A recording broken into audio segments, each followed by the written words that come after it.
அரக்கோணம் அருகே ஓய்வு பெற்ற முன்னாள் ராணுவ வீரரின் வீட்டின் கதவை உடைத்து 60 சவரன் நகை மற்றும் 2 லட்சம் ரூபாய் பணம் கொள்ளையடிக்கப்பட்ட சம்பவம் பரபரப்பை ஏற்படுத்தியுள்ளது. ராணிப்பேட்டை மாவட்டம் அரக்கோணத்தை அடுத்த மின்னல் நரசிங்கபுரம் கிராமத்தை சேர்ந்தவர் மதியழகன். ஓய்வு பெற்ற ராணுவ வீரரான இவருக்கு அமுதா என்ற மனைவியும் மகன் மற்றும் மகள் உள்ளனர்.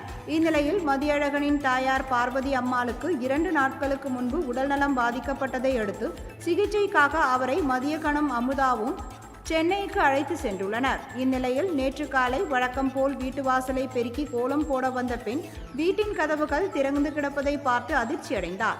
இதுகுறித்து தகவல் கிடைத்ததும் விரைந்து வந்த மதியழகன் வீட்டிற்குள் சென்று பார்த்தபோது பீரோவில் இருந்த 60 சவரன் நகை, 2 லட்சம் ரூபாய் பணம் ஆகியவை கொள்ளை போனது தெரியவந்தது. இதுகுறித்து மதியழகன் கொடுத்த புகாரின் பேரில் அரக்கோணம் கிராமிய போலீசார் வழக்கு பதிவு செய்து கொள்ளையர்களை தேடி வருகின்றனர். இச்சம்பவம் அப்பகுதியில் பரபரப்பை ஏற்படுத்தியுள்ளது.